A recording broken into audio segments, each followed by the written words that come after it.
Hello, I have a new flying wing design that I would like to share with you. As you can see, the top is very simple. There's no extra layers going on, just the winglets and then this crease here on the back to give it some up elevator, and just one crease in the center. Really like the way this came out. And the bottom looks slightly more complicated, but still think it's a pretty interesting shape. You can hold it between your thumb and your index finger like this, and that way you can throw it really hard by just putting a lot of force on your index finger. So I think that's also a big weakness that I often have with flying wing designs, is that you often can't really hold them in any practical way. So this one you can throw as hard as you want. So that's a nice thing. And also it's pretty stable. It's still a flying wing design, so it's not super stable, but because there's a lot of weight towards the bottom of the plane, there's a lot of thick layers and they're hanging slightly lower than the rest of the wing. And also the mass is really concentrated into the center and the front, so that keeps it relatively stable. I haven't been able to test it outside yet, so if you can do that for me, that would be really cool. It's been raining almost non-stop, but it seems to fly all right indoors. So good luck folding this and let me know how it flies for you. Hi, we will be using a sheet of A4 paper. And I will warn you in advance, this is one of my harder paper planes, possibly even my hardest one to fold. It's not super complicated, but some of the steps are kind of, tricky, annoying, with like a combination of thick and thin layers that can rip. So you have to be very precise in your folds mainly. So we start by folding it in half. Then we bring this edge towards that edge, leave a pinch mark right here. Then fold this edge towards the pinch mark and crease all the way. Then at the other side, at the opposite side, you just want to fold about 1 centimeter or 1.5 centimeters upwards like this. And unfold that one again. Now we're going to close the plane like this. Then we're going to fold diagonally, so from the side that still has a double fold here with the 2 layers, from this corner towards this corner in the back. And you want to stay at least 2 millimeters away from the back side, else you will tear the paper if you go all the way to the back. So in the front, it's no big deal if you don't exactly hit the corner there as well. So like 2 or 3 millimeters, something like this should be fine. You don't want to hit the corner, you will tear the paper there. So then we flip over the paper, we bring this corner to that corner just to match that fold that you made on the other side. All the way to the front, and then fold this little flap as well, like this. Now stand up the plane like this, so you have this big flap here. And what you want to do is squash fold this, and as you do so, you want to leave a gap of about 2 or 3 millimeters here in the middle as well, here in the front.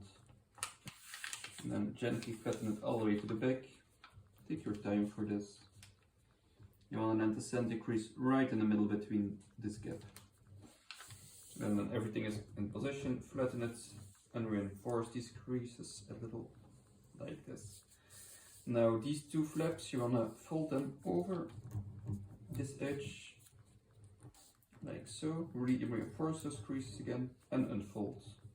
Now we're going to make a crease starting from this corner here, where you have the intersection of this layer and this one. And you want to make it so that this corner lands on the center crease right here. Or you can leave a gap of about 1 or 2 millimeters as well from the center crease. Then the other corner you just want to match to the first corner, leaving the same gap from the center crease, like this. And again, really reinforce these creases, because we will have to remake them later on. Now open these creases, like this. Now we're going to fold this upwards, and you want to do it so that this line extends all the way to this line, and maybe 1 millimeter more to the outside. So something like this looks fine to me. And then crease the bottom, and take your time for this. These layers are pretty thick, you don't want to get any wrinkles here. So just take your time, reinforce them like so. And now you have these 2 flaps, you want to bring them to one side. And then you have a pocket here, you want to pull on it gently, be very careful here. What you want to do is fold it like this. I think it's a swivel fold. You want to land it so that this crease here lands on this other crease behind it. That should form a corner like this. Now you have this flap here and the second one. So you want to fold the top flap behind itself, but still above the flap behind it. So, like this. You can tuck it away neatly inside this pocket here. And then just flatten that. Now these two small flaps, you bring them to the other side, and we do the same here. So put on this pocket, swivel, land this crease on the crease behind it, flatten everything, and then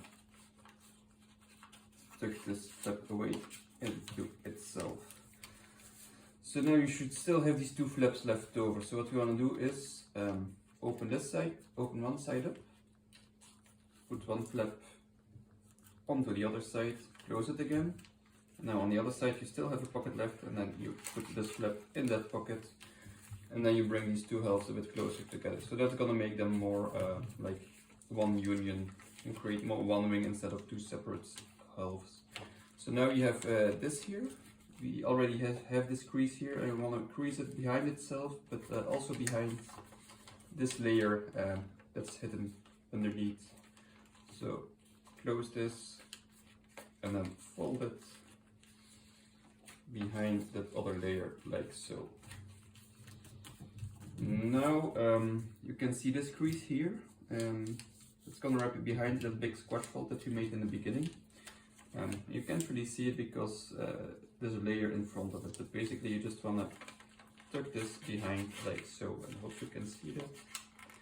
This is a combination of very thick and very thin layers. You want to be really gentle so you don't accidentally tear the paper. We're going to do the same on the other side. Just tuck this behind. Try not to make too many wrinkles. Some wrinkling is normal, but try not to rip the paper at least. I'm just going to take some time to try to flatten these thick layers. Try to flatten all the other layers as well. Some wrinkles are normal, and then this layer, if it comes over too much to one side, you can try to tuck it a bit deeper so that those layers fit better next to each other. Something like this. And then we're going to flip over the paper. We just have to make the winglets, so I start them from this corner. Try to make them parallel with the center crease, or slightly inwards towards the back. It's up to you. You can't really go wrong with parallel.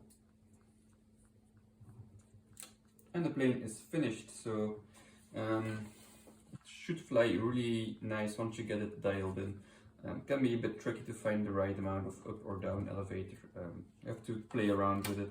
So this flap on the back should already give you a lot of up elevator on its own, but it might need even more or less, so you just bend it up or down as needed. If you need to adjust it to the left or the right, you can just bend one of these winglets outwards on the side that you want it to turn to. So thank you for watching. I hope you managed to make a spring, and let me know how it flies for you.